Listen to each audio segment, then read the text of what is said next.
genre and a new author. But I will make a whole video about this book, so stick around and subscribe. But first,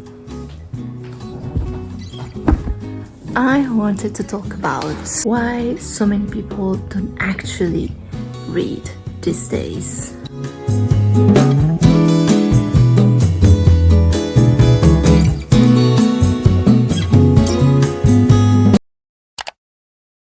I've been doing some research on how people read today across Italy because I'm Italian and I was curious about my country, the UK and the US, because I think they are the greatest in the publishing field. I leave all the sources in the video description if you want to check them out. So here's what I found. In Italy, only about 39% of adults read at least one book a year, mostly women and teens. In the UK, older adults read more than younger ones, and women still read more than men. In the US, people with college degrees read far more than those without, though overall reading has slowly declined in recent years. Print books remain the favorite format, though ebooks and audiobooks are gaining popularity, especially among younger readers. Mystery, fantasy, romance, and history are among the most popular genres, with women leaning toward mystery and men toward history. To counter this trend, all three countries have programs promoting reading. Italy has one which encourages book donations to schools. The UK runs the National Year of Reading, and the US organizes summer reading challenges and National Literacy Month. So yeah, people might be reading less, but maybe it's not just their problem. So almost everyone says three main things. Number one, time pressure. Everyone says they're too busy, and I believe you, but if you have time for scrolling, darling, you have time to read. Digital distractions, social media, streaming, endless doom scrolling, books just can't compete with the TikTok's algorithm. But it is worth it. It is really worth it for your mental well-being. Content/motivation. A lot of people just pick the wrong book. Like, maybe it isn't always your fault. Maybe it's the book that's boring. You don't have to prove anything to anyone by reading something you hate. But I will talk about this one a little more later. We're sitting here with my big pile of books here. So what's my take on it? Honestly, I think any reading counts. So, ebook, audiobooks, newspapers, as long as you're reading, it's fine. Personally, I love paper books. That's maybe the whole reason behind this video. And honestly, I want my libraries to be full of paper and dust. Sue me. Reading, and I think also reading from a paper book requires a little bit more effort than simply scroll on your social media or do nothing. It's an activity that requires a little bit of attention and exercising. The more you read, a better reader you become, not just for the quantity of the books you read, but also for the quality, and also your attention span will get better. It's like working out. Don't lie to me. You don't always want to work out, but you still do it because, of course, you want that healthy, shredded body that you deserve, that dopamine kick, but you also deserve a beautiful mind. You want to be able to open up conversation not just about the books you read, but because reading expands your brain and your language in ways you don't even realize. And it's life-changing. So reading helps you grow in every space and area of your life, not just for bragging about the books you read. It's not that. Reading, it's not a trend. So books can really feed your brain, can really make you curious, can really make you healthy, like a workout or a healthy diet. Social media instead will break your mind. They just feed you with insecurity, and it avoids boredom and reflection time, I guess, because it doesn't stop. Instead, reading requires chiller situation and lots of silence. It's just you and the words. But I guarantee you it will cure your boredom. Honestly, reading doesn't have to feel like a chore. It's fun. It's fun to discover new genres, new authors, new stories, new words. It's fascinating how many things reading can teach us, even the weirdest ones. And yes, sometimes you have to read upside down, like I was doing in the beginning of the video, just to spice things up.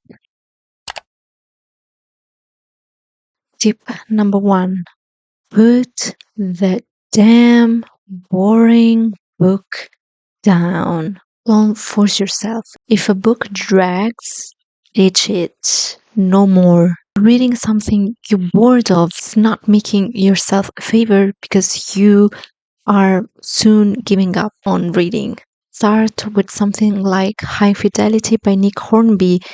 It's fun, it's fast paced. It talks about love, but in a very ironic and sarcastic way. The chapters are very short, often focused on lists, memories. It's witty, but it has also an emotional depth. Tip number two: focus on the feelings, not the facts. What I mean by that is read what you want to read in that moment, and not what a friend tells you to read, not what I tell you to read, and not what your favorite YouTuber or social media person tells you to read. Of course, you can gain some knowledge or suggestions from that, but it cannot be your only source of information. You have to be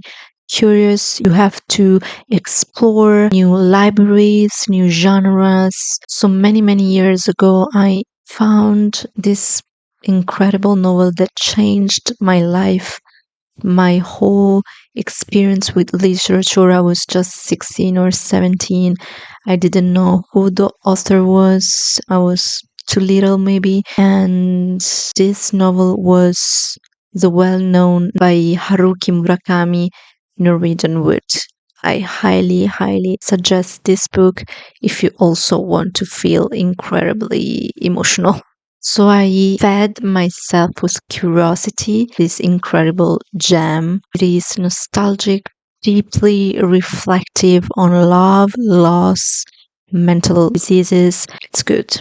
Number three, that is like the direct consequence of tip number two, that is be a moody reader. I don't know how many times I say that I am a moody reader. So match the book to your mood. Don't read just what you think you have to read or you've just bought. I don't know. You can also go to the library if you don't want to spend money. Are you in the mood of a big emotional cry? Find the right book. And I have another suggestion for you: A Man Called Ove by Frederick Backman. This book makes you cry and laugh at the same time. It's very emotional and humor at the same time. The themes are overall very relatable, and the chapters are short, readable. It's a very quick book. Are you instead feeling mysterious and blue and you want to match with that mood?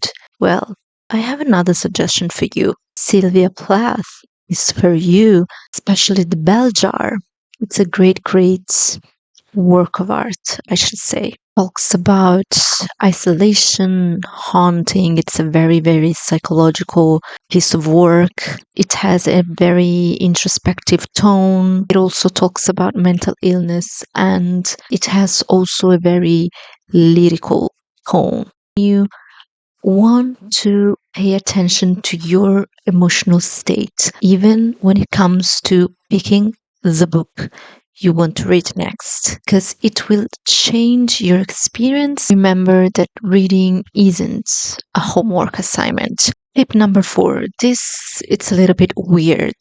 So I think that reading books that actually talk about reading and books, it is very, very helpful, especially when you don't read at all. It is a nice way to be introduced in the activity of reading.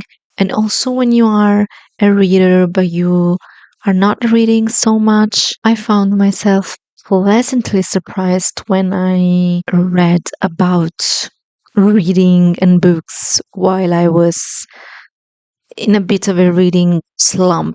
The Uncommon Reader by Alan Bennett. It's a great, great choice because it's very short, it's funny, and it's a meta-literary fiction. The book emphasizes a lot the power of reading, the way it can change our mind, our way of thinking, our lives. It's light, it's witty, it's charming. It also touches on universal themes like growth, personal fulfillment, curiosity, and the power of literature.